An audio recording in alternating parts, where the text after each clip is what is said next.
Hello Barefoot Gamers, welcome back to the channel. So, as you can see, my carrier is currently arriving in Colonia. For those of you who don't know much about Elite, there are two main areas of space that have been colonised by humans. The systems around Earth, these are known as the bubble, because if you look at them on the map with the areas that are controlled by different factions turned on, it kinda looks a bit like a bubble.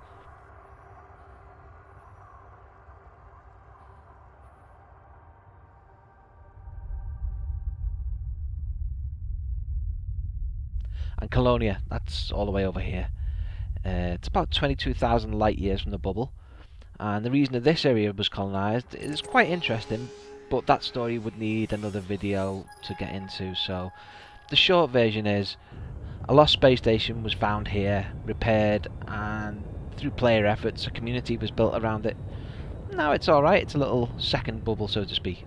Now the reason I'm here is to get the last two engineers I needed to have them all unlocked, which I have now, by the way. Yay! But just as I was arriving, word reached me that a new discovery had been made. A new landable planet has been found with the highest gravity yet discovered, 11G. I previously landed on the old record holder, a planet named High G, just to see if I could. My first attempt didn't end so well, but on my second try I made it, and to be honest it was really good fun. So when I heard about this new place, I had to go try and land on it. My nav computer said that it's about 45 jumps, so I settled in for a long flight and I set off.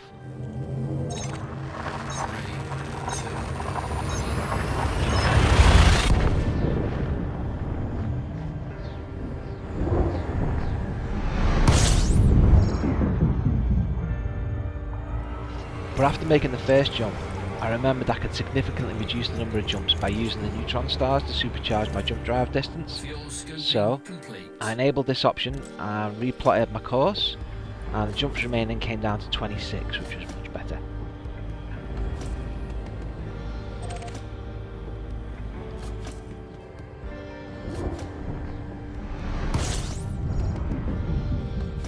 For those who don't know how to supercharge your drive, it's quite easy. You just find a system with a neutron star and carefully fly into the arms of death like so.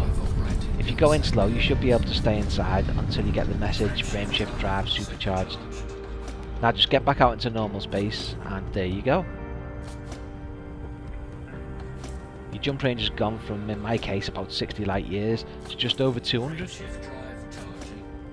So, using this method, I set off, scanning systems along the way. And about halfway through my journey I'd made quite a few new discoveries, and I started to think, what am I doing? I mean, I'm probably going to die horribly when I try and land. Again, for those that don't know, scanning systems and selling that data can not only earn you some money, but more importantly, if you're the first to discover a star or a planet and you sell that data, your name will appear as the first discovered by when anyone else looks at it. Doesn't matter if they're on Xbox, PC or PlayStation, they'll all see the same messages. But if you die before handing that data in, it's all lost, and your new discoveries, they remain undiscovered. So, eventually, I arrived in the system, and I started heading for the planet. On my way I was thinking about all the data I had on board, and when I got there I did a quick scan and noticed that there were some biological sites, so I decided to try and land next to one of those, and begin my descent. At this point I had almost 500 new bodies discovered, and I really didn't want to lose that data. So when I did start my descent, I was extra cautious on my approach.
while, but I carefully made my way over to the landing site and managed to touch down with only minor shield damage.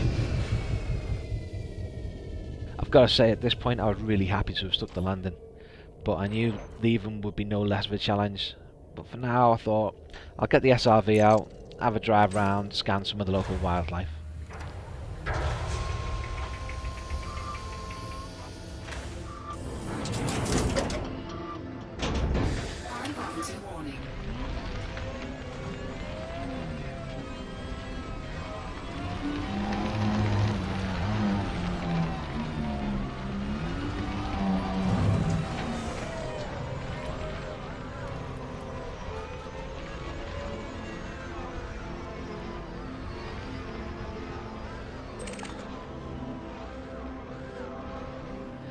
After that, I got back on my ship and prepared for the takeoff.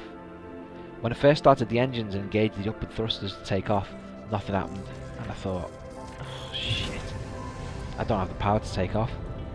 But then I tried again, and this time we got liftoff. I knew that in order to start my super cruise and leave the planet, I'd have to be facing straight up.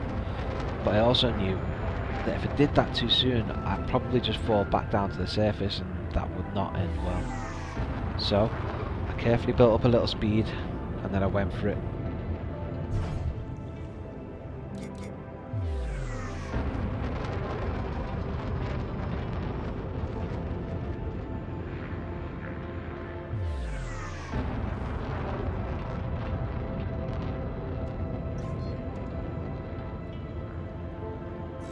Shift drive charging.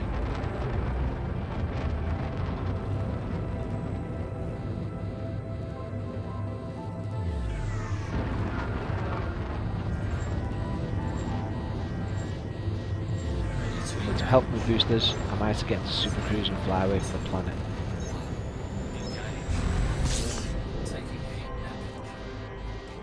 I have to say, I was super pleased and a little bit surprised to have made it on my first attempt, but now I could go back and hand in all that lovely data. Anyway, all in all, I had a great day out on this trip, and if you enjoyed this video, please leave a like, and if you're new, consider subscribing for more game content mixed in with the odd tech review when I find something interesting to show you. Until next time, thanks for watching, stay cool, and I'll see you next time. Bye.